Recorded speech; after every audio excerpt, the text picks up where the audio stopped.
Welcome, welcome, welcome. Hey, thanks for joining us today. I hope I don't freeze up here. I've been having some technical issues for a minute, so I hope my internet connection's good for a minute. And we've got a great guest today, Stephen Author. He's going to come on, and we're going to watch a little 5-minute experimental art film from him. And then we're going to look at some of his paintings. And I'm going to try to get everybody in here. Let me see if I can get Boguslaw in here. Boguslaw, hang on for me, buddy. Here you go. And there's Boguslaw. We got a full house now. So welcome, everybody. My name's Quinn Jacobson, if you don't know that already. This is The Creative Mind.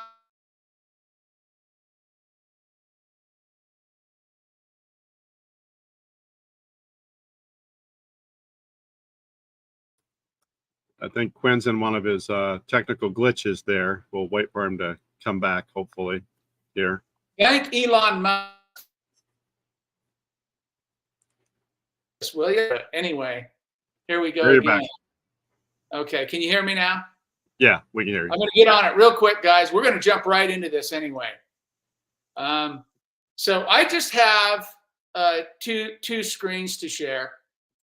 And I might not even do that. I don't know. We might just get into Stephen's stuff. Let's see.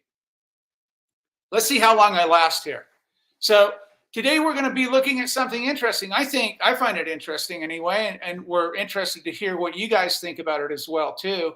Good morning, Michael Wellman, and hello, Wendy. Good to see you guys back in here. That's wonderful to have you.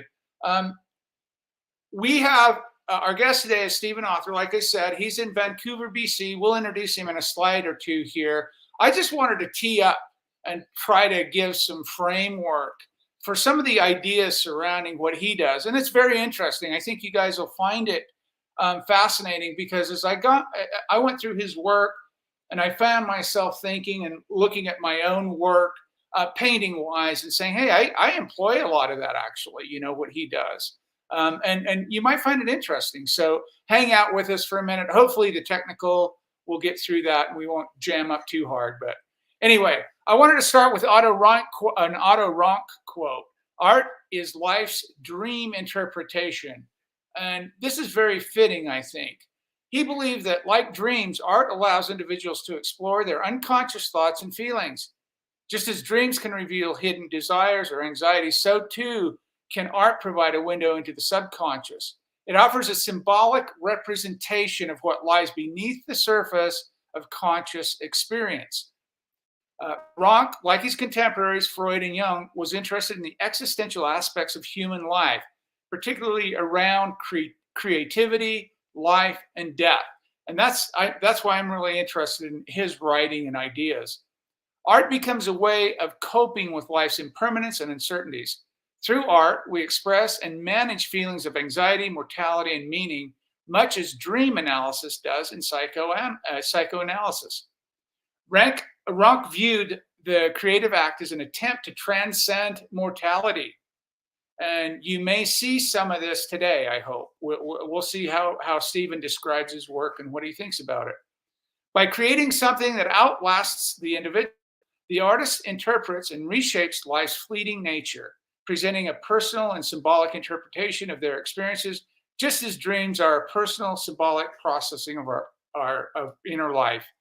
Rank's ideas of art, life's dream interpretation, places artistic creation in the role similar to that of dreams in psychoanalysis.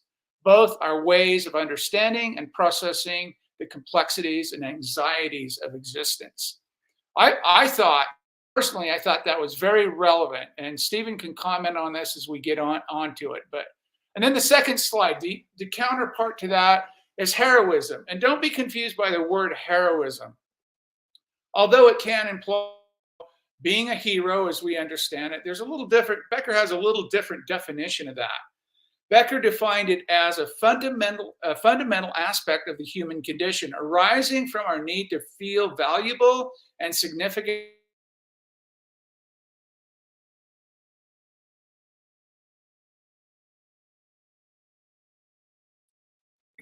Mortality. Oh, there you are. You're back now. Okay. Are we back? Yeah.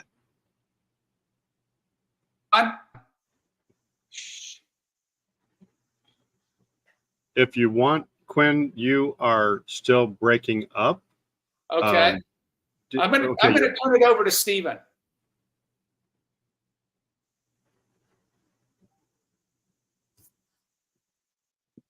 Wow, our internet connection's taking a dive, Jeannie. Can you guys hear me? No. Yeah, we can hear you now. Oh, you can hear. Okay, so it better not be cussing, right? That's the. I guess that's the objective here. Anyway, you guys can read that heroism. He'll talk about it. Let me turn it over to Stephen. Let me introduce him real quick here. Here's his panel. Stephen Author is from Vancouver, BC, Canada, a former animator who uses intuitive painting to produce surrealist symbolist art. Transfigured, an experimental fine art animation. This is the 5-minute film we're gonna turn on here. So.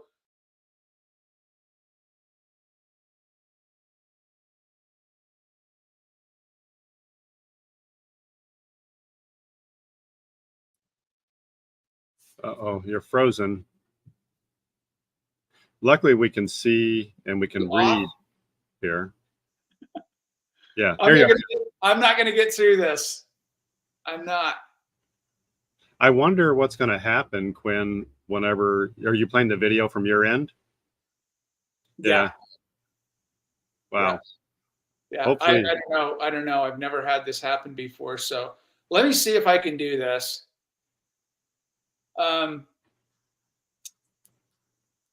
Here's his structure that he based his hero's journey on, and the wounded healer. You can read that. You can check it out. I want to get right to the video here, so let me do that. I hate to speed through.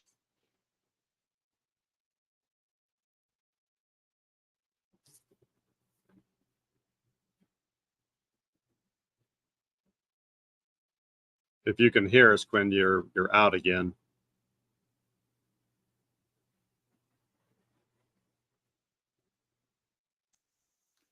Hey guys, I'm sorry. I'm going to have to cancel this. We can't do this week. I hope you can come back next Saturday and we'll try it again. We're all queued up, Stephen, but I'm not going to get through this. There's something wrong. So can you turn everything off and come back? I did that. Oh. This has been going on for a half an hour now or so. Wow, I thought it was yeah, it happens. We won't cry over spilt milk. Send Elon Muskrat a nice email. We'll try to come back next week, okay? If Stephen can do it. Can you do it, Stephen? Oh, you're on mute, Stephen. Yeah. How do I? Yeah, you're good. Okay, yeah. I was just also wondering if you turned off your video and had only the audio, maybe that would continue? Possibly. I can, let me see if let me try to run your video here, Stephen. Let me see if this works. I hate working through these technical issues, but let me see if I can do this.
It's frozen.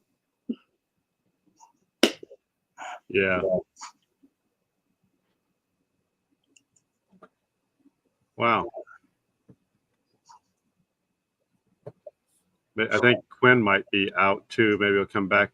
Well, that was, we'll see if he comes back. But Stephen, that is, I've never seen anything like that. Wow. Thank you. Yeah. I cannot wait to see more of that. You got me, you got my curiosity peaked big time here. Great. There isn't anything else like it, really, as far as I know. It took 3 years to do it. It was on very old technology. I guess you probably read that there. Yeah. Yeah. Oh, there's Quinn. You're on mute, Quinn. Yeah, well, let's do this next week. Hopefully, we'll have a better connection. I don't know what's going on. It doesn't seem like it's going to stop doing this, and I don't want it. This is too. We have to see this in a certain context to even begin to understand what's going on. So I apologize. I hope you guys have a great week. And Stephen, can you come back next Saturday, same time? Yeah. That'd be great. We've got all this queued up, and I apologize. Didn't know this was going to happen. And the minute I end this stream, it's going to be just perfectly fine. I'll be back to my 200 meg downloads and all that stuff. And I just don't want to shortchange Stephen on this. I think he's got some really interesting ideas. He's done some really interesting work, and I don't want to do it like this. I've had these kinds of things way in the past, and they're too. It's fine now. What's that? It's fine now. Yeah, give it a second. I was just looking at my stats here, and there is something going on. My ping success is only at 90%, and my router, I may have to go reboot my router. If you guys wanted to hang around for a second, I could reboot my router and try to come back in. But if you don't, that's fine too. My latency is 28 milliseconds. I don't know. 28 milliseconds is pretty good. Well, maybe we'll just talk to Stephen and while you at least try that. It's worth a Can shot. You do that? Yeah. Let me do that, guys. The film didn't play though. The film was stopping. So yeah, we'll get to know you while he's rebooting. How about that, Stephen? Oh. Yeah, but if he reboots, is it going to get rid of this? No. I can come back in and the stream stream will still stay. Okay. Yeah, the stream should continue. I'm going to go out and reboot my router physically. It's in another room. So I'm going to jump out, guys. Have a conversation with Stephen. He's an interesting human being. And I'll be back in a minute. Hopefully, if Elon approves it, I'll be back.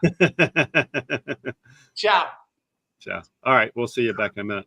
So, Stephen, in Quinn's absence, so just tell us about yourself and like how you got here and maybe tee up. Hopefully, we'll assume that Quinn can make it back, but maybe kind of tee up the context of the short film first, and tell us about that, and then maybe he'll be back. Yeah. Okay. And I can go on with some of the things that I was going to talk about without having his display. Is this still live? Mm-hmm. Part of the recording? Yeah. Okay. So you read the description about the making of the film. I'm wanting to learn from this group about denial of death, terror management theory, and how it helps artists, understanding yourself and what you've been doing.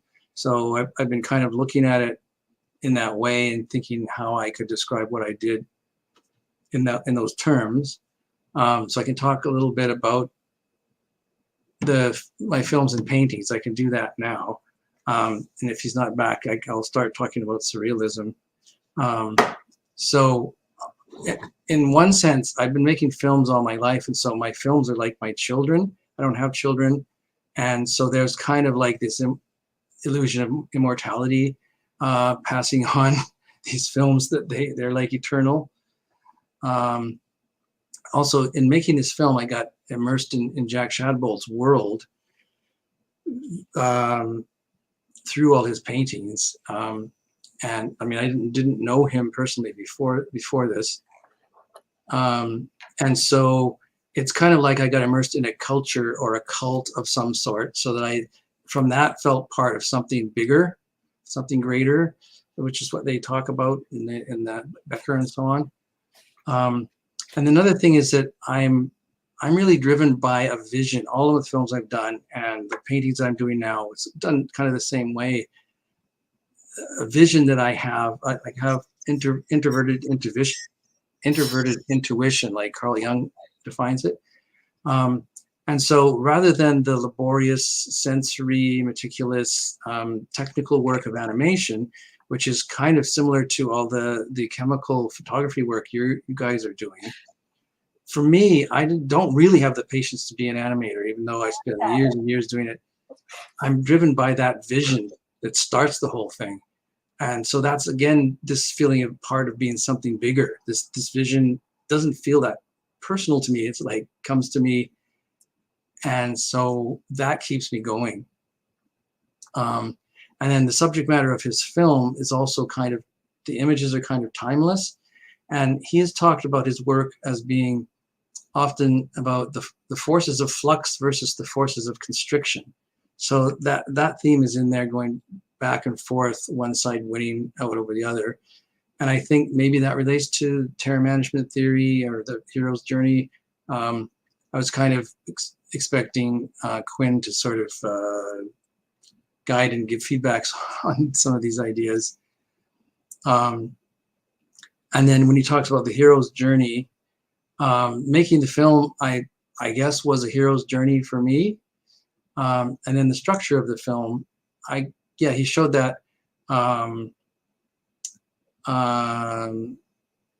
is like the way I choreographed the film, and it's in 3-second movement phrases that helps you follow it. And the overall structure was based on these things like the shaman, the wounded healer. So it's very similar to the hero's journey that Campbell talks about. But I drew it from a bunch of different sources at that time, and I really couldn't explain now what was in there because I did it in 1998. So I wouldn't really go back to that graphic to try and explain it because I can't. It's not from the hero's journey exactly. There's a lot of things that paralleled it.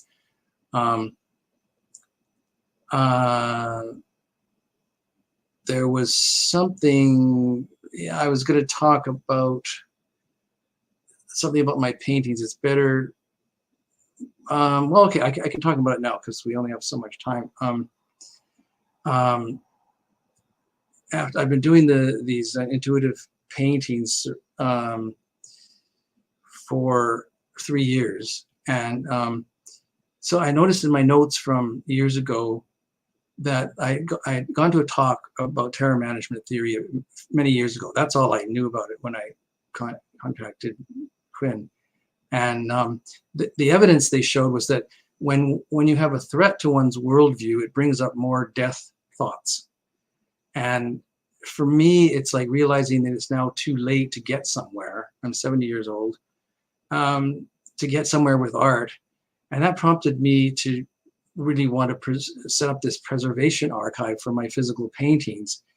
And they're put in this conditioned crawl space with this friend of mine who's going to be the executor of my will, so they can live on after me, despite the fact that I know it's pointless if I no longer exist. But in spite of all this Buddhist training I've done and everything, I still have this illusion of immortality that you're wanting to to pass these things on.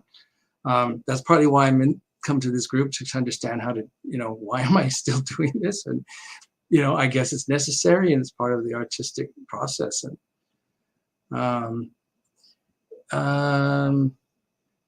I could, speaking more about the film, I guess I'll put the paintings, talk about paintings later. But hey, Stephen, real quick, I have a question for you. On the intuitive painting, I'm not a painter. I love paintings, but can you describe what that is for a little bit more? Yeah, so I was going to do that after I describe what surrealism was and then what the painting process is. But I'll do that. We can do it whenever you want. The only reason I suggested that was because you had introduced the concept, in your last few minutes, and there could be viewers that don't know. Oh, hey, there's Quinn. Yeah. Greetings and salutations. Hey, I just went through a whole thing, rebooted the Starlink router. Let's see what happens just for a few minutes. Are you guys having a good conversation? Yeah, we went through some of the stuff that I would have said. Oh, good, good. Now, if I freeze,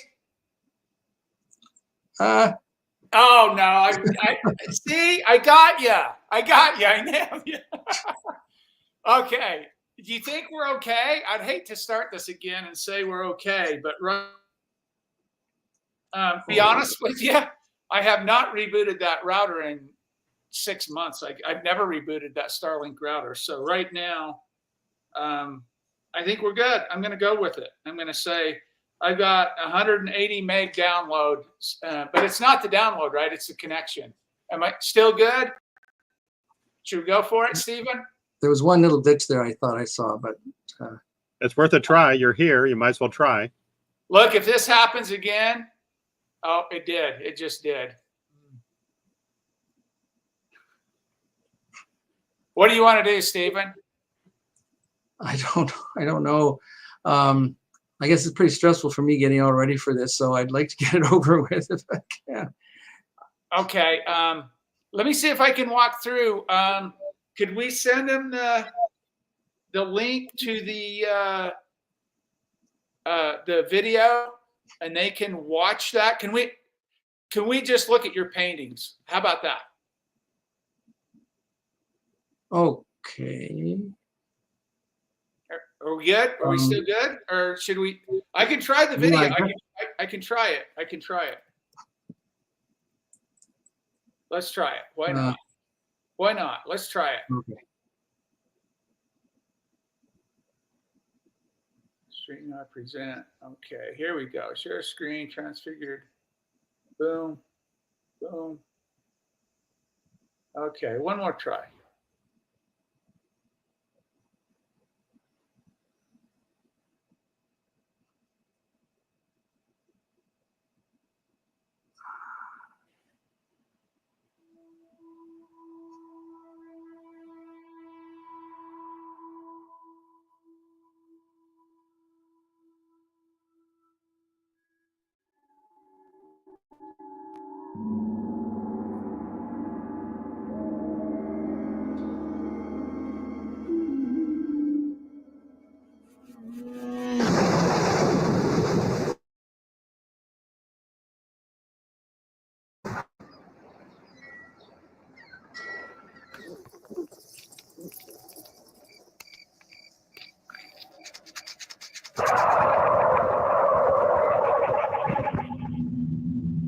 Yeah, it's breaking up a lot.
Hey, we'll share that link so you guys can watch that on your own if you feel like watching. I'm going to put that link in the. Is that okay, Steve? I'll put that Flickr link in there. I'm muted. Yeah. Oh, yeah, that'd be great. Yeah. Okay. And then I The know. sound was kind of screwed up. There's a lot of sound that I wasn't hearing. It's more layered than that. Yeah, I got you. I think they got the gist of it, though, right? I mean, Yeah. that's kind of that's kind of the idea. And I just put the link up in the YouTube, and I'll put it in the private chat here, and you guys can go check that out.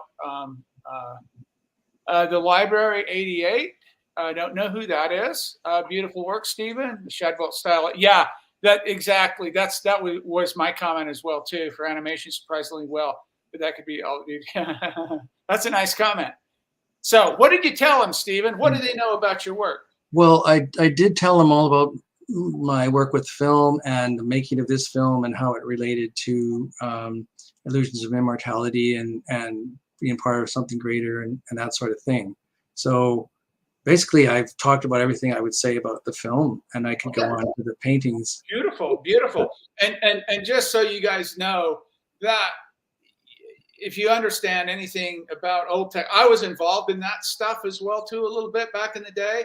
That was a big deal. I mean, this is and today, I know we get it.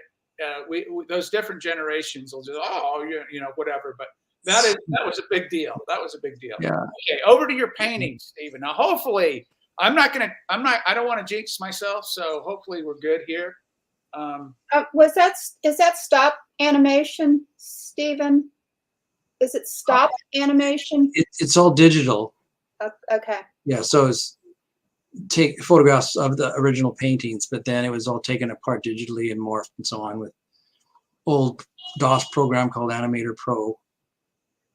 That's incredible. I mean, if people have any clue about that stuff, I know Tim does. He's been involved in technology for a long time. But there you can, and even Shadbolt there at the end gives him a real nice quote there. But let's go on to his.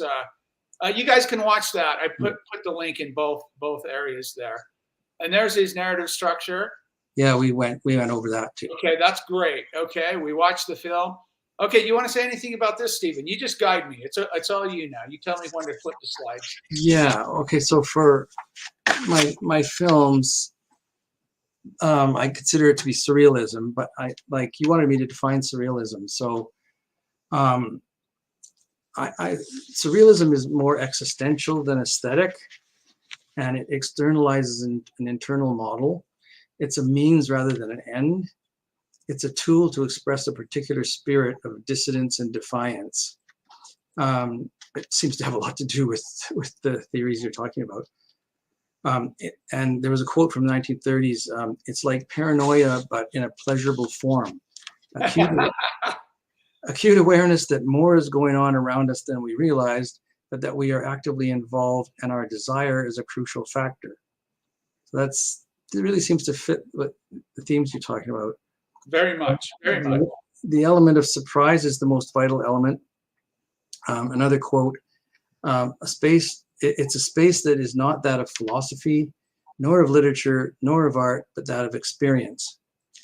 And the most important thing I want to add to that is that most people, I think, figure that it's just automatism, randomness, automatic drawing, painting, like Breton originally proposed in his manifesto. But very soon after he proposed that, the surrealists themselves were bringing up things from their subconscious that was very close to symbolism. And I believe that true symbolism or true surrealism is a symbolist art form. The symbolism or feeling or visual poetry is just not explicit. It's more personal to the artist and is interpreted by each person alone. Well said. I think that's a great explanation of that for sure. I think I mentioned this to you earlier, or we've been talking for a few weeks. Did I ever mention that probably first on when you shared some of your paintings with me, I think I said it reminds me of that 1910, 1912 A.F. Klimt. You know her paintings? I did know of her. Yeah, I looked at them. Yeah. Yeah. Yeah. What do you think? Any connection there? Because that's the way she worked as well, right? Yeah, that's true. Hers are a lot more abstract, and she had a whole spiritual, I guess they usually call that visionary behind it. Whereas for me, it's I don't believe in anything supernatural, so it's not. Cool. Yeah, and she claimed that she was channeling this kind of stuff, and that she didn't even consider them to put labels and stuff. But you guys can look that up. Okay, here we go. That's wonderful there. I like that a lot. And then paintings. Here you go, Stephen. Yeah. Oh, I do feel like I'm channeling it, but yeah. So the process of the paintings that you're about to see, how I got started on this more than 3 years ago. My wife went to these workshops called the Painting Experience for a long time ago, for many years. They are. I was going to show you the book that it's from. I guess it's kind of a small image here, but let me get you solo here. Yeah, Life, Paint, and Passion: Reclaiming the Magic of Spontaneous Expression by Casu and Cubley. There's also a second book by one of the other authors called Point Zero: Creativity Without Limits. Nice. And so they call it process painting because you're painting for the process, not the product. And so it's free of pre-planned procedures. So the idea is that you just stand in front of the blank canvas or paper. You ignore your emotions and your thoughts. You feel what, quote, needs to be put down. In other words, what you feel like has the most energy for you to do right then. And it could be a mark or a color or an object or a scene, anything that starts it. You sort of try to choose it with your body, and then you're planting a seed. And then the next step is you just react to what you planted, what you started. And you do what comes easiest to you in relation to that. And then you react to that seed and so on. Things just keep adding up. You try not to interpret what's coming out. And you allow chaos to start it. The goal is to be surprised, and it's self-discovery kind of a thing for people. However, for me, having done this kind of art all my life, I can't help interpreting it. And as I did it for those 3 years, it always becomes more consciously intentional towards the end. And the finishing touches and the title brings out the meaning that's already there. Like I start to see that it means something towards the end. And often when I come up with the title, it's like, oh, that's what it's telling me. And there's a self-discovery there and an insight often I get that's kind of hard to put into words. But often the title makes it, helps people get it. That's just it. I think as an artist, as a creative person, whatever medium you're working in, especially painting, obviously, but I think people here can relate to that. I know I can. And even in photography and the process that most of us in this group or people watching or listening work in, or some of these old processes, you're surprised, the serendipity, right? You're reacting to those things. So this is what I like about this when he sent this to me was this is a universe. Yes, he's doing it. You'll see it in his paintings, all that stuff. But this is kind of a universal thing that creative types go through, even if they whether they know it or not, kind of thing. And I thought that was really good to bring that out. Yes, very good, Stephen. Okay. Mm-hmm. Oh, so here's the first one. This one gives the best example of how one of them developed. So when I did this, I just drew this initial red plane with the 3 balls on it. I had no idea why, just no idea at all. And then I just, looking at that, I had this feeling like I wanted to stretch back over top of these balls in this kind of acrobatic way, like energized me. So there was kind of a sense of strength and freedom and release that way. And then looking at it, the next thing was that this looks really strenuous. And so I put a support there to hold this person up. And then it's like, okay, this is kind of like a performance, and he's on stage. So I drew curtains and put the stuff behind it, walls. And he's on stage. So it's like a spotlight. So I drew in the shadows going back behind him. And the bright designs kind of celebrating it.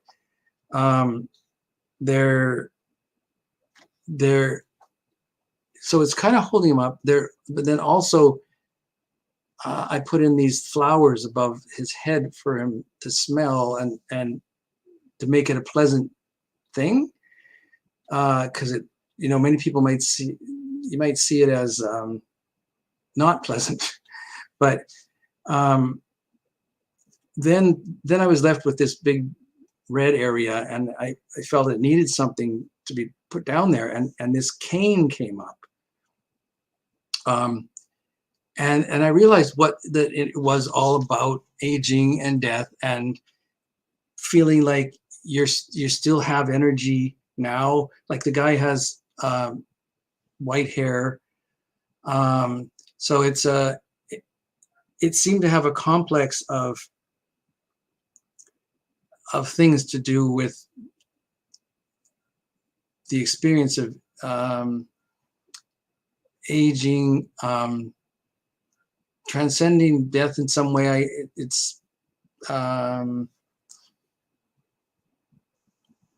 Yeah, okay, that's about all I can say. No, beautiful. And you know what? When you sent this, and anybody can chime in here, but that cane is the punctum for me. I saw this, I read everything immediately, and that cane is the punctum for me. I like, wow, what? Look at it, there's something going. I saw the gray hair, I saw the white cane, I saw this figure stretched, and then I was looking at this suspension, like something above is pulling or drawing. I immediately thought exactly what you just talked about. So that came through to me real clear. And the cane was the thing for me. I don't know. How do you guys feel about the Circus of Liberation? How do you guys feel about this? I think this is this is actually out of all that you sent, this is probably one of my favorites. Yeah. Great. Anything for anybody? I was, we can move on, but I was really taken aback. I love the color. I love the vibrancy. I could read immediately this person was showing off. It wasn't the roses were interesting, and I thought, wow, I need to hear more about that. But that cane just got me. I'm just curious what size they are, just because I'm just curious. Oh yeah, this is 20 inches by 26 inches. Okay, so it's a pretty good size then. Yeah. Nice. Yeah, nice. Love it. Okay. Beautiful.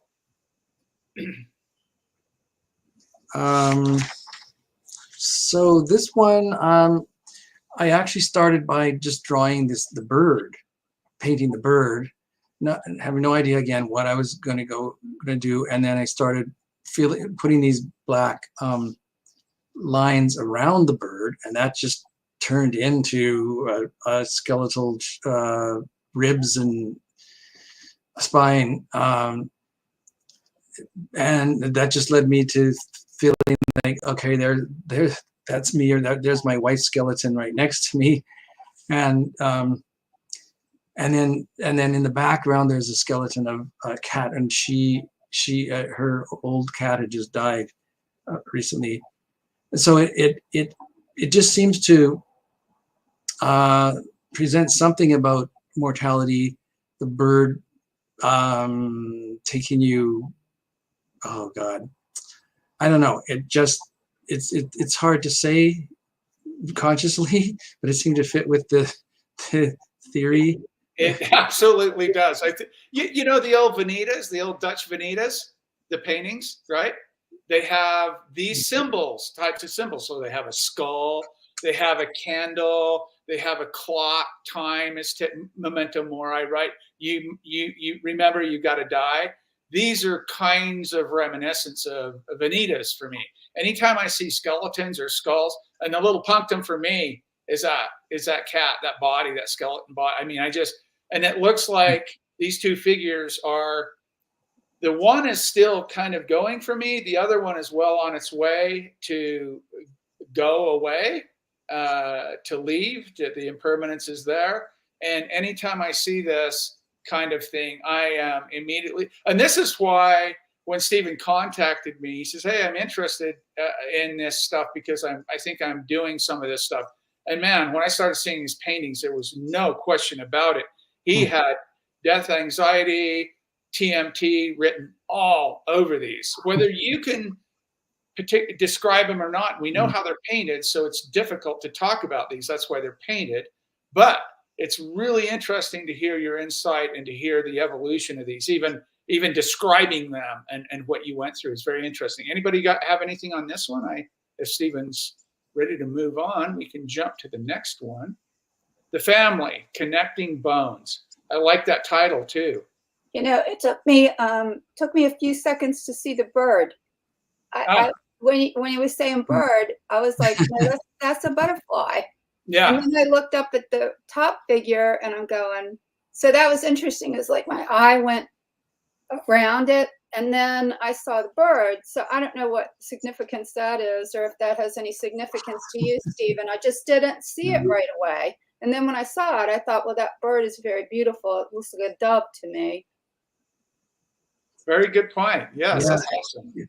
That's why I call this surrealism, because I can't really explain exactly why it's all put together there, but I know it came up as something that meant something to me.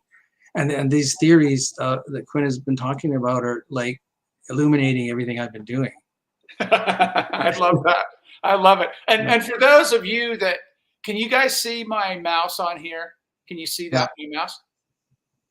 The bird she's talking about is right here, if you guys can't see it. And there's some other things in there too, if you look at it long enough.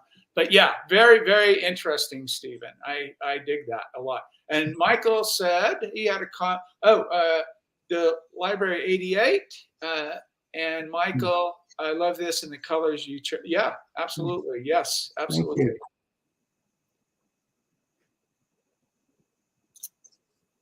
Okay, so this one, I'm choosing a lot of these ones that are more obviously dealing with mortality. This one is actually because I saw this guy walking across the street looking very timid and very scared about the traffic possibly coming around, and that posture that he had, his hands out like that. And that just led me to depicting these people running from their own shadows. And then, the painting is cropped. Is cropped. It's not showing the full. Up in the upper right is not all there. Yeah. And there's another figure off to the right side. It's not there. I'm not sure. As you talk, let me go look and see if you. Let me see if I can pull your original file up here.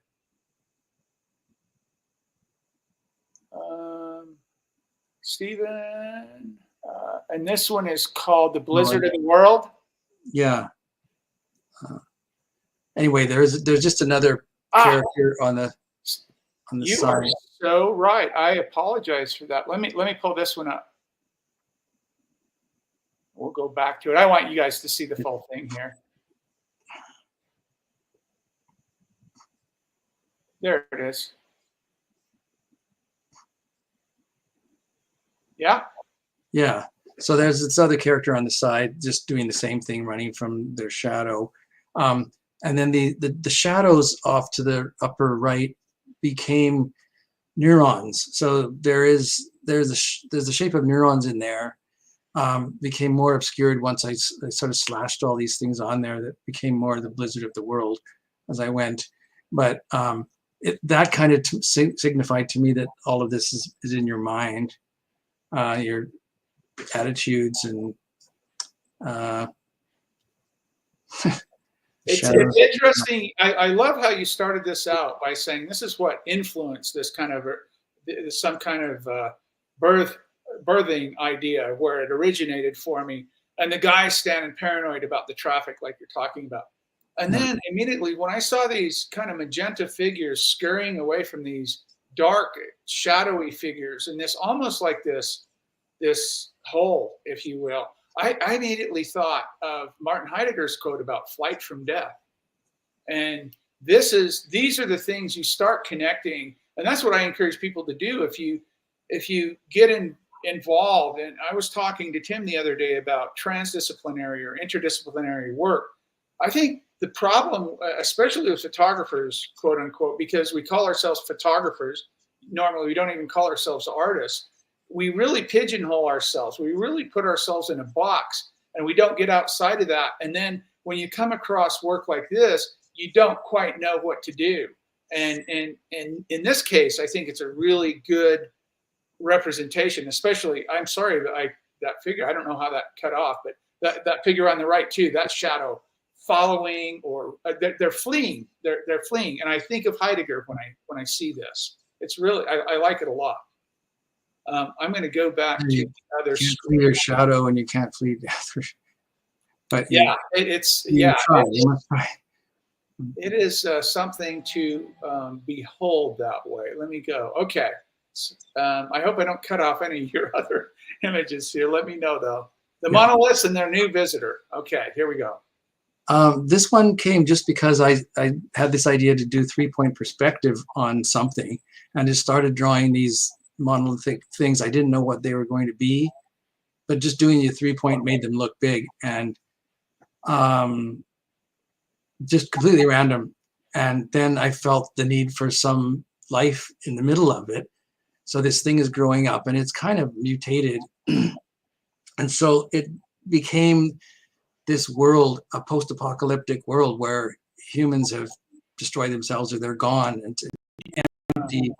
It's an empty world. And put this little anarchist symbol down at the bottom there. It's all it's faded away or eroded away to indicate time has passed. And there's this new life coming out in the middle, the new visitor to the monoliths. So it's like a monument to emptiness with new life growing. So it's kind of like the hero's journey, where there's a death and rebirth and everything. Yeah, and that would have been my comments too. This birth, death, and rebirth, and transcendence, decay, and all this stuff happening. Yeah, and this is another thing I really like about having the creative, the artist, talk about their work, because I was reading this differently than what you and you. This is very profound to me, and that I saw that little anarchy symbol, and I was reading it differently. I was reading it more of a Little Shop of Horrors thing going on, but that could just be my pop culture influence there. But very interesting. And if you guys have something, the library said, the family bones is beautiful. The bird, wow. Took me a minute to register it. I had been taken by the colors of the book. Yeah. Great comments, guys. Yeah. Yeah, absolutely. Very good. Wonderful. I really love the color. I love how you use color. I love how you use color. I don't even really think about it a lot of the time. Well, you're using color theory for sure. No doubt about it. Okay, so then this one, it just started off with me putting these all the orange spots on there from a little stencil thing. I just started putting them on randomly, no idea why or whatever, just as a starting point. I mean, I was kind of following what Max Ernst would do, with starting something. Yeah. And then I felt like putting the dark around it, and it started seeming like some prehistoric fossils underground. So I started seeing it as a cross section. And then, okay, I'll put a horizon in there, and then something is drilling down into the ground, but they're missing it. They're missing it. And so the title came out, The Remains That Are Missed. And to me, it really meant a lot of things, but you could see it as an artist being overlooked by history. Yeah. Or denial of mortality, that the people who are doing all this activity are just missing what's beneath them. So it has a lot of meaning like that. Exactly. I read it as a grave. I don't know about you guys, but I thought I was looking at a grave site. I thought I was looking at a figure that's buried. Ah, Yeah. And again, my head is, Beckerian kind of stuff. And I know where your head, the intentions in this stuff and where your interests lie. And so that's how I was reading it. Yeah. And very interesting. right. Again, love the color scheme, love the composition, everything about it. Yeah. Wonderful.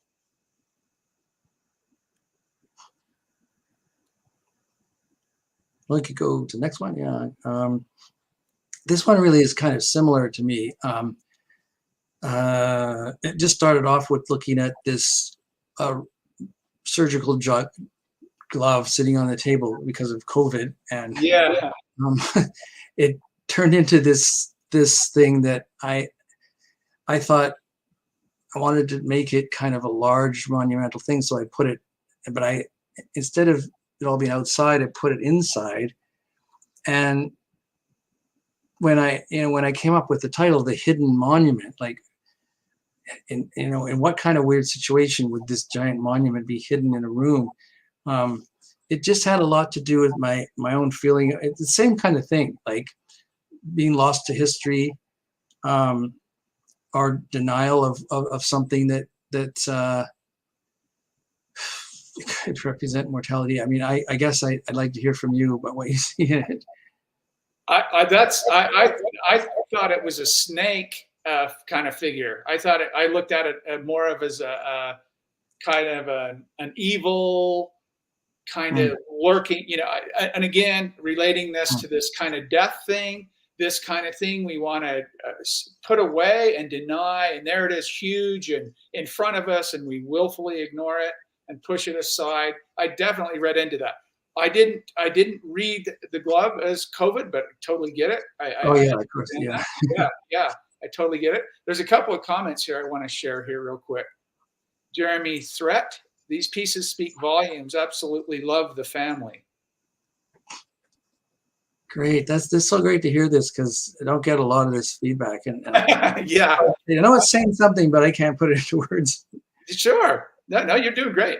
I used to work on archaeology sites. Wonderful, Wendy. It reminds me of the slices through the earth. Yeah, she's talking about the previous one. Some of the yeah. And then the library chimed in again.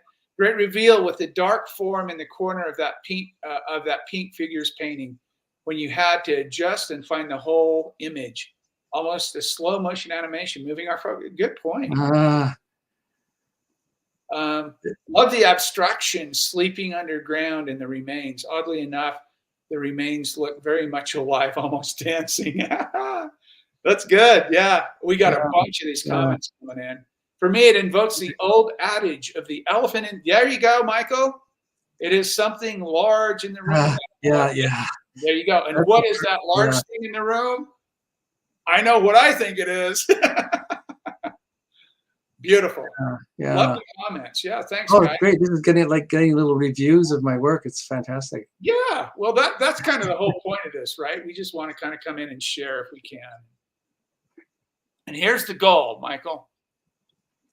Stephen, sorry. Not Michael. I'm looking at Michael's name. Sorry, Stephen. Here's the goal. Yes. With this one, it was just I used an organic sponge and just started putting the green all over, and then some black at the bottom. No idea what it was going to be. Then the black going across the bottom really looked like these people, this crowd of people rushing around frenetically for something. So I painted them all in red, and what the eyes were there already, and I just made them white. And then the yellow thing that I'm at the back, that's like a goalpost. It was actually, I had just seen this light coming through the curtains when I woke up in the morning, and I just put that on there as if it was coming through this kind of forest behind. And it was like, this is like a goal, and these people, it's like the rat race, people running around to get to the goal and get to the goal. The thing that usually distracts everybody, the non-artistic way of denying death, by being totally preoccupied with the rat race. And then this big the gray thing is kind of like this mocking grin about the futility of the whole thing. I like that. Yeah, that's interesting. I saw this when I saw these figures. He called it the goal. I could see that goalpost kind of thing, and I thought, man, this is definitely tranquilizing with the trivial. I thought you were, somehow referring to some, and you are. You just said, yeah, I thought you were commenting on the culture and the. I didn't equate it to the rat race, but that's very good. I equated culture, yeah, tranquilizing with the trivial is what Becker called it. The library again says, dig human monument, like a psychic portrait. I actually find the figure relatable. I get it. Relatable in a different way, but very relatable. Yeah. And you guys, I'll put his links up so you guys can go look at more of his work too, if you want to do that, or you can share it. I really like this one a lot, Stephen. Can you talk about this in the teeth of time?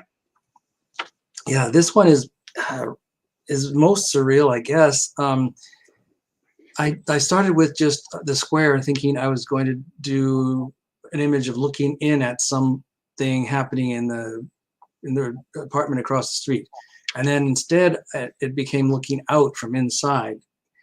And I put these lovers in here that are in, I'm not sure why. And then on the left or right-hand side, there's like these eroded medieval figures that I had actually seen. A friend of mine had just taken pictures of them. And for a long time, I just sat there wondering, what is it that's outside? What is it that's outside? And it just came to me really strongly. To me, this personal vision or feeling was just these clenched teeth. So that's what's out there. You can't really tell, but back out in the horizon, in the distance, is teeth. And so then the teeth became part of the motif of the eroded statues. And then it seemed like I needed something more, and there's the intrusion of this drone coming in here with the teeth also. So the teeth of time, that's mortality coming after you for sure. And these people, the lovers, are just doing that despite being in the face of death in that sense. Yeah, very good. But I just didn't know didn't really know what it meant until it all came together. Yeah. Have you ever read Becker's, when he talks about our animality? One of my preoccupations with Becker is when he talks about our animality. And what he talks about is he makes this really strong point. And when I saw teeth all over this, and obviously the title, but what he makes a really strong point about, he says we take this meat of another creature and we rip it with our teeth and we chew it up, and then we out the other end. And he talks about this primal thing about how we're all that way. So when he talks about, why do humans eat off a plate and have a fork and we have glasses and we have all this stuff? It's to buffer our animality. And he talks about that. You got to read that. It's so perfect for this painting. It's just amazing. But I really love this. I love the color scheme. I love the composition of it. Everything technically about it. I love it. And the teeth thing really got me because, again, I always relate this to these ideas. And I know you're working from that area. So, okay. Yeah, it's really more like surrealist because it's sort of a personal thing. Yeah. It doesn't have it's not an archetype that people expect or anything. Yep. And we just bring our own visions to them mostly. Yeah. Game of equilibrium. Yeah. So this one I put in here to show that a lot of times the point of it is more ineffable, connecting with the viewer's subconscious in different ways. So I just started with these black. Again, I was just thought I like doing this 3-point perspective. I just, without knowing what it's going to be, I just drew these black rectangles in here, and the rest of it just came. The red things came, and then the people in the front. I don't know why. And then in the back, the people in the back kind of almost like they're ready to come out and start doing more of this. So that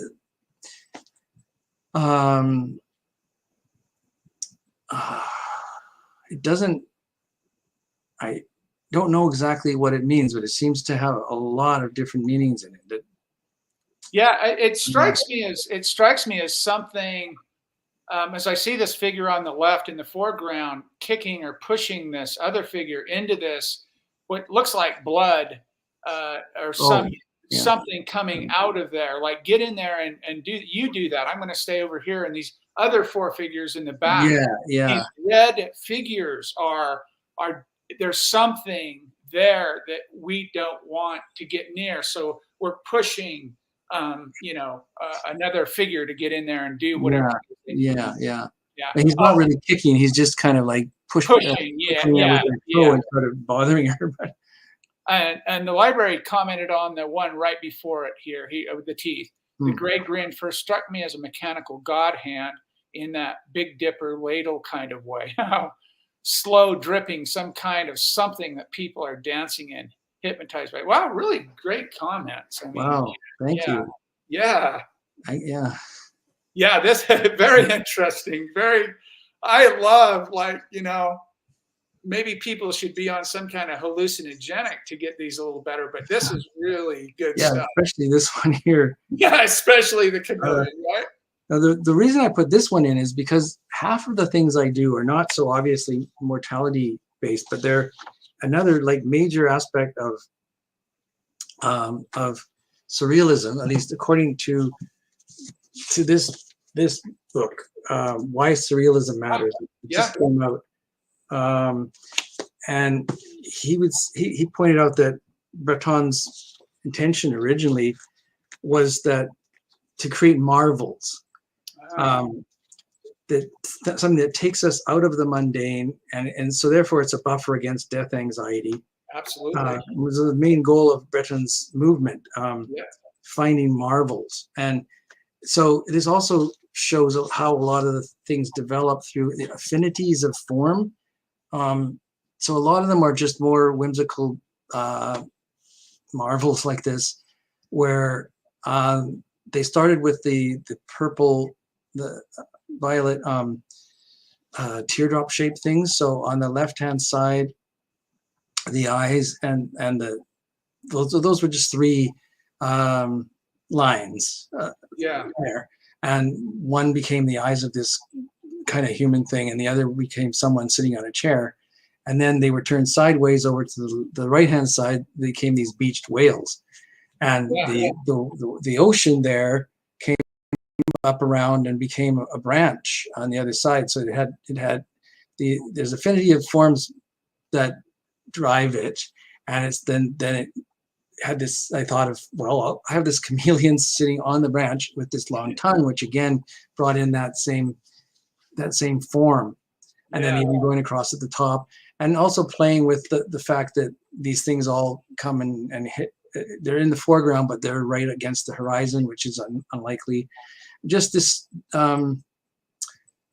surreal feeling that takes you out of the ordinary life for a moment. For sure. There's a whole bunch going on in this one for me. The color scheme, number one, but then the figures, these forms, everything's shooting up, right? And then this kind of primitive blue form you have on that orange. I've been really interested in these primitive forms and how early humans, how we got where we're at, and why, we've talked about this. Ligotti called the consciousness the parent of all horrors, right? And this idea of the primitive form and reaching up, and Solomon and the crew talks about in The Worm, the old Turkish site where they started these religious rituals and stuff, and it's all in service of the denial of death or mitigating your death anxiety. Some more comments from the library. Teeth of Time is a damn good painting. The Kiss Under the Drone, great stuff. Looks to be in a darkened theater, the figures in their seats grinding teeth of the world under their feet. Wow. Wow. it's so great to hear all these different interpretations. We need a book of these works, Stephen. Yeah. Yeah, I know. Isn't it great? I love that stuff. I love it. Wonderful, wonderful. And I think we have the Salience Network emblem. Oh yeah, this one's cut off. It's cropped in again. Awesome. Let me see here. Sorry. I can quickly remedy that. I don't know why that program did that on Salience Network. Here it is. Yeah. Oh, okay. Yep. Important. Yeah, you need to be able to see that. Okay. And share. Stop sharing. And then share this one. Okay, here we go. I got to go to a different window to share this one. Here it is. So this is the last one. And the reason I chose this is because this is one of the examples of one that I didn't develop it gradually without knowing what I was doing. The entire vision of it was already came to me before I started painting, and I just depicted what was already in my mind. And that what this is these are a lot of single-celled organisms. I have degrees in biology and in neuroscience, so there's a brain connecting up all these independent single-celled organisms that are, and that's, our body is made of 30 trillion cells that are all independent entities. They're specialized for their jobs, but something has to keep them coordinated.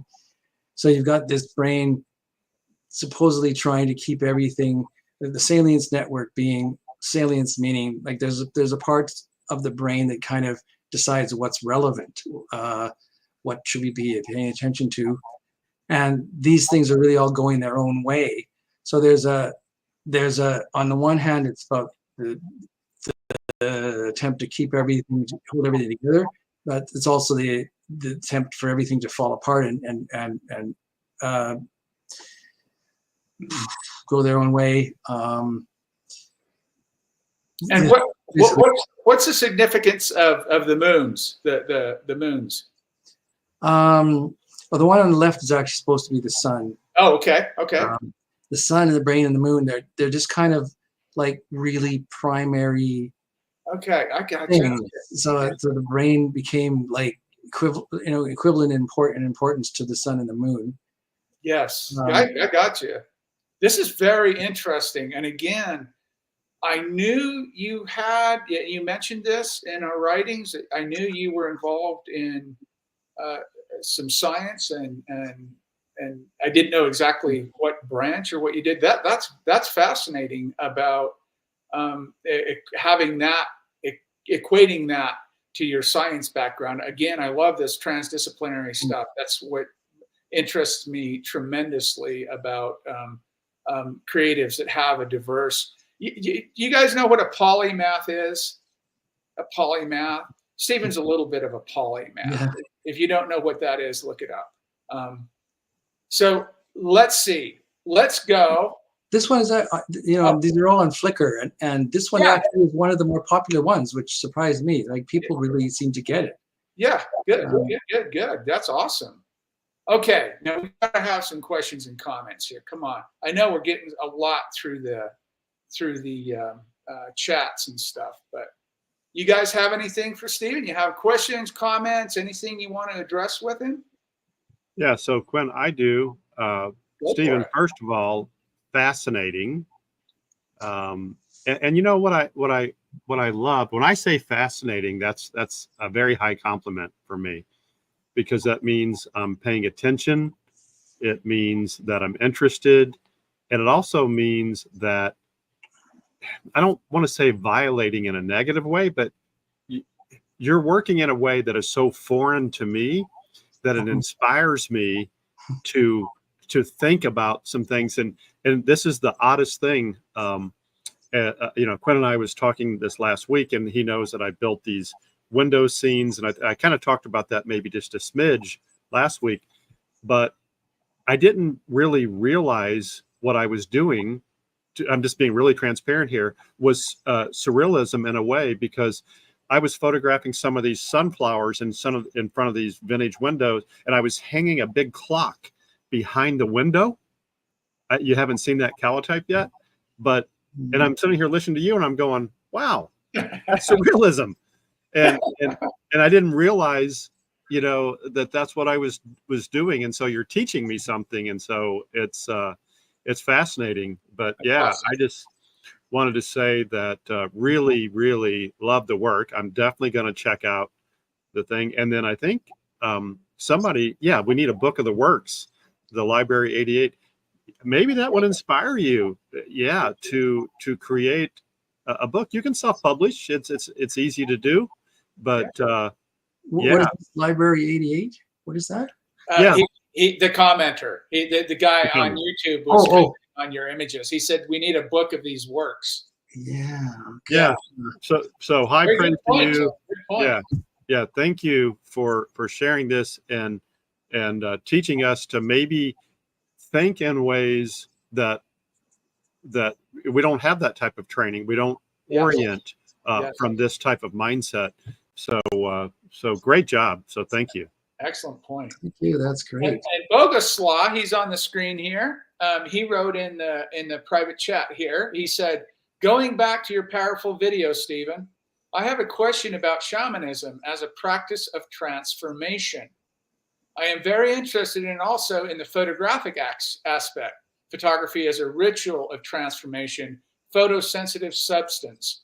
Could you talk about it? I remember the Surrealists were interested in African art, but shamanism, probably not. Maybe it's a new path, tribal and primary. The time when I was looking at shamanism was really in 1998, and I don't remember too much about what I read. But I mean, the title of that book, The Wounded Healer, seems a lot to do with it. Like you have gone through the hero's journey. You have learned through your own traumas to bring back something for other people. So surrealism seems like it's doing something like that. And I kind of think of what I'm doing as being like a shaman, but I really can't. I'm going to have to read more about that myself because I can't. I shouldn't be talking about it since I don't know. That's all right. That's a good question, though, Boguslaw. I appreciate that. Absolutely. Yeah, very good question. The Library 88 chimed in again. You are dialed into the archetypal pulse, good sir, with a scientific overlap. Good, great. Yeah, it is nice when they overlap. All is connected rather than existing in separate. Very, very good point. Right? I mean, Thank you. I don't know who this Library 88 is, but wow, thank you for commenting. Very good. Very good. One thing I just want to comment there, Stephen, regarding your video. I keep seeing the imagery of the butterfly. It just kind of plays really well into the whole idea of how it, I guess the stage of metamorphosis of the butterfly, right? How it changes. And that's the way how your video goes into. It keeps changing almost every few seconds. Keeps, I guess, goes in the title too, like Transfigured, how it keeps changing into different things. And then that whole idea too about how, when a butterfly flaps its wings, it causes something else somewhere else. Very good. That's really, really neat. Yeah. Did you guys, when Jeffrey said that, have you guys ever read that quote by Nietzsche? It's about kind of moral aesthetics. Like, if you kill a cockroach, you're a hero, but if you kill a butterfly, you're a monster, right? It's profound. Think about that. Think about that for the next week. You'll get it. Okay. What else? Anybody else? I just wanted to talk a little bit about your colors, because they're very colorful. Everything, even the film, and Quinn paints with a lot of color too. And I just think that it's interesting, and maybe we just can't explain it, why some people paint and work in so much color, but like I've told you, Quinn, I see a lot of things just in black and white. I'm not colorful. I'm just not a colorful person. Doesn't mean that I don't like color. I love colorful paintings. I loved your work. It was thought provoking, but like you, just color just comes out, and me, no color comes out. I don't know why. Why is that? Why, you guys have any thoughts on that? Why? I mean, it's like black and white photography. I've always just been drawn more to. I'll throw in, if you guys want to think about it, I'll throw in my 2 cents on that, because Bernadette and I've chatted about some things. I think, Bernadette, you're interested in content and emotion. You're interested in the content rather than, the color is a different thing. And actually, we're going to talk about color next week. Ironically enough, you bring this up. This is a really great segue for this. Personally, for me, color, and I'll explain this in detail next week, but color for me was imperative for my project to move on, and for me to get past this, what I called the problem with collodion, the red and yellow problem with collodion. That's why I moved on from that. And I'll talk about that. But I think your charcoal drawings, your paintings, I think you're more interested in content. I think you're more, you move people with content rather than color, maybe. And that's just a guess. And I know Stephen hasn't seen any of your work, so I don't know that there's always, can comment on that. But we're going to talk about color. Those are good points, Bernadette. We're going to talk about color next week for sure. So Stephen, did you just like, how do you see those colors? Do you work with a limited palette and you work with that? But I like that, the one that was bright green with the little people across the bottom. I would never see in that color. So I think that's very interesting. I mean, it's like I keep getting more drawn, we were talking about, Rothko, and I keep getting more drawn into the real, like, lack of color, or I don't know. It's just we're all individuals that way. But do you see those colors in your head, or do you look at your palette and go, oh, that's the color? Sometimes I choose a palette. When I first started doing this, before I got a little bit more familiar and sophisticated with it, I was really just choosing colors almost at random, which is how these workshops do. They just tell you, don't think about it, just do this at random, and the bright colors kind of spark you to do bring more out of your unconscious. Probably the colors are very stimulating, and so it gets the juices going with it, I guess. And I was thinking about black and white, like in film, people say that, or in photography, that black and white makes it more abstract. So you're focused more on the form. Why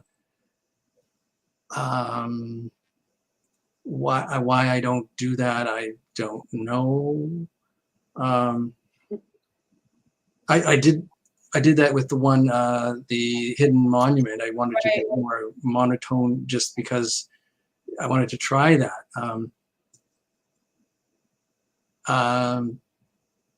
Yeah, I don't know. It's hard to think about. It really is. It's hard to think about why we are drawn to the things that we're drawn to, or why some of us think that way. I mean, I don't know. Bernadette, have you ever heard Marc Chagall's quote about color? I'm not sure. I'll read this. Marc Chagall, he said, color is all. When color is right, form is right. Color is everything. Color is vibration, like music. Everything is vibration. That's a Chagall quote. Interesting. And not pushing people into color. That's just how he felt about it. Like you're saying, we're all different. We all see things differently, and we're individuals. Crossover. Oh, okay. There's always shamanistic crossover with artists because the realms and frequencies touched, traversed, or bathed in. Yeah, okay, fair enough. And then he's got a quote on, or they have a quote on, color is different for everyone, for sure. I actually see color in black and white works. I love black and white. And I love intuitively smart color. Certain colors, I'm going to read that. Certain colors speak directly to different people. Very good point. And why I read these out loud is some people listen to these and not watch them. So that's why I read these rather than saying, oh, they quoted and not say what they quoted. What do they say? So very, very interesting. Very good. I like it. I like it a lot. Wonderful comment. Stephen, you got a good group of people in here. We greatly appreciate your time. And I appreciate your time too. This is fantastic. Oh, my pleasure. If there's anything that I can do in this little sphere that I operate in to help people understand other artists and their thinking and whatever you're interested in, doesn't have to be Becker and TMT, whatever you're thinking, I'm always willing to do that. And when you said you'd step up and do this, I was grateful. And Boguslav has one more comment here. He said, surrealism for me is already a history of art, a closed chapter, but your paintings, Stephen, are full, vibrant, expressive, wild, and very, very much contemporary. Great. That's a wonderful comment, Boguslav. Great, thank you. Yeah, awesome. Oh, Okay.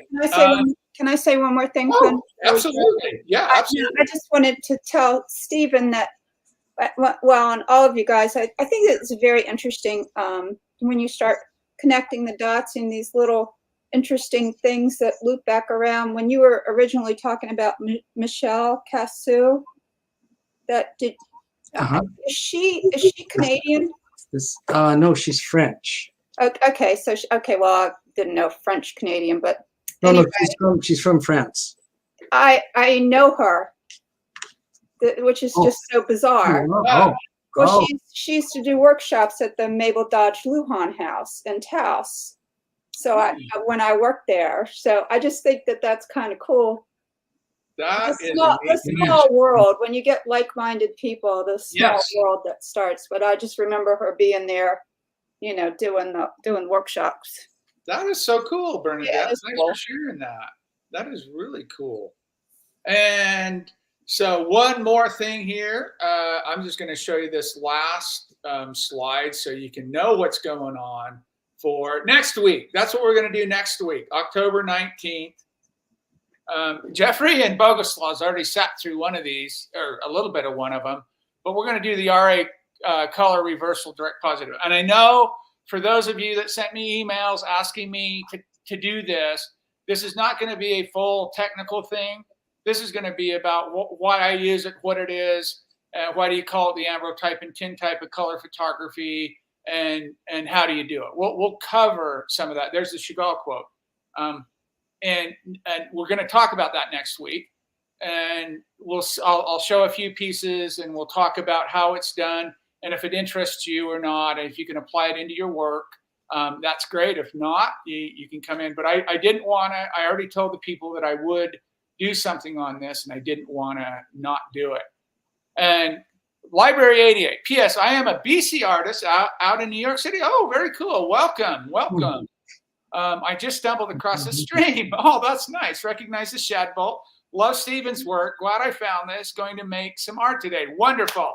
That is a good thing, Library 88. Thank you for your wonderful comments and joining us.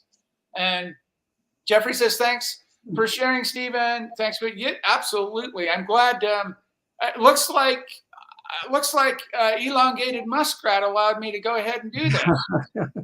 I don't know. Really, yeah. I didn't know I needed to reboot my Starlink router, so I did that. So now I know if we ever get jammed up again. But if you guys want, join me next week.